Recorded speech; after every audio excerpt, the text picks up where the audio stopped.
बिहार के मुख्यमंत्री नीतीश कुमार के हालिया फैसलों के बाद ये कयास लगाए जा रहे हैं कि नीतीश कुमार अपनी पार्टी की राजनीति को एक बार फिर से लव कुश यानी कि कुर्मी और कोयरी की राजनीति की तरफ ले जा रहे हैं। हमारे साथ राष्ट्रीय लोक समता पार्टी के सुप्रीमो उपेंद्र कुशवाहा मौजूद हैं। किस तरीके से देख रहे हैं जिस तरीके से नीतीश कुमार ने फैसला लिया, पहले राष्ट्रीय अध्यक्ष आरसीपी सिंह को बनाया, फिर उमेश कुशवाहा को प्रदेश अध्यक्ष बनाया, किस तरीके देख रहे हैं आप उनकी पार्टी और बिहार की राजनीति को जाते हुए? देखिए, नीतीश कुमार जी की जो परेशानी है अब उनके चेहरे से झलकती है और आम लोग भी देख सकते हैं कहाँ थे नीतीश जी और कहाँ चले आए। पुराना दौर जब समता पार्टी थी उस वक्त 30-35 एमएलए समता पार्टी के जीत कराते थे और आज 40-45 के लगभग जेडीयू के एमएलए जीत कराए हैं। तो वहाँ जहाँ से इन्होंने शुरुआत की थी वहाँ पहुँच गए हैं नीतीश जी। इसके बहुत सारे कारण होंगे, इन बातों की समीक्षा तो खुद उनको करनी है, लेकिन जो स्थिति है हम सब लोग देख रहे हैं।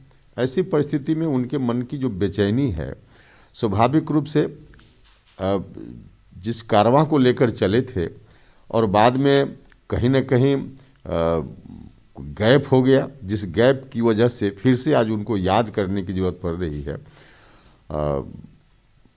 ठीक है, मामला उनका है, पार्टी उनकी है, कैसे जनाधार को अब नीचे जाने से रोक पाते हैं अब उनका मामला है।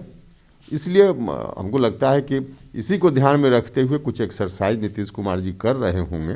अब इसका परिणाम कितना आएगा उनके पक्ष में या नहीं आएगा यह तो भविष्य बताएगा, लेकिन कोशिश उनकी यही है।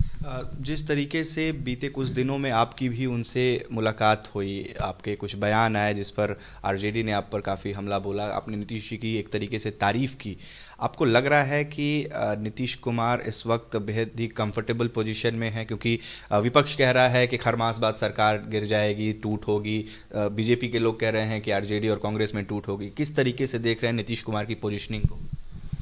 देखिए, अभी कोई सरकार गिर जाएगी ऐसा मुझको नहीं लगता है, क्योंकि तुरंत अभी सरकार बनी है।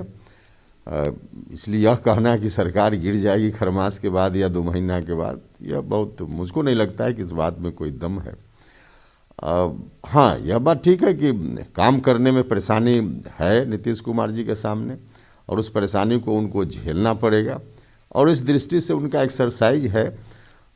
लेकिन बाकी तो उन्हीं को करना है कि कैसे टैकल करेंगे इस विषय को, उनका मामला है तो टैकल तो ही करेंगे। आपकी भी मुलाकात हुई, आपने भी उनकी तारीफ की थी, ये भी कहा जा रहा था कि आप हो सकता है जेडीयू के साथ जाएं, जेडीयू में मर्ज कर जाएं। तो क्या उपेंद्र कुशवाहा की एनडीए में वापसी होने जा रही है? हम ऐसे इस चीज को देखें। देखिए, गठबंधन का दौर है, इसलिए गठबंधन किस पार्टी से कब किस पार्टी का होगा इस बात से कोई इनकार नहीं कर सकता कि गठबंधन तो कभी किसी दल से किसी दल का हो सकता है। लेकिन अभी फिलहाल कोई मेरे मन में ऐसा नहीं है कि हम कोई एनडीए की ओर या नीतीश कुमार जी के साथ उस रूप में कहीं नहीं है।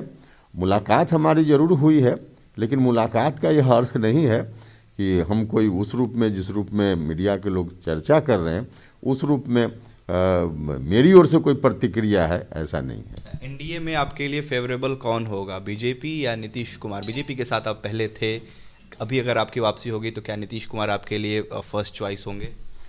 देखिए, एनडीए में अगर वापसी की बात होगी तो एनडीए है, उसमें कोई एक पार्टी के साथ जाने की बात तो होती नहीं है।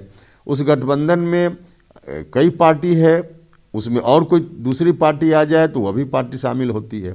इसलिए उसमें ऐसा अगर कभी निर्णय होता है, अभी तो कोई बात नहीं ऐसी, लेकिन भविष्य में होता भी है, तो यह कोई मतलब नहीं इस बात का कि बीजेपी के साथ या जेडीयू के साथ। एनडीए मतलब एनडीए। उपेंद्र कुशवाहा, जिनका साफ तौर पर कहना है कि गठबंधन का दौर है, कब कौन किसके साथ जाए इस बारे में कहा नहीं जा सकता। हालांकि इन्होंने एक बात स्पष्ट कह दी कि नीतीश कुमार अभी जिस पोजीशन में है उनके लिए सरकार चलाना बहुत ही आसान तो नहीं है। उत्कर्ष कुमार सिंह, बिहार तक, पटना।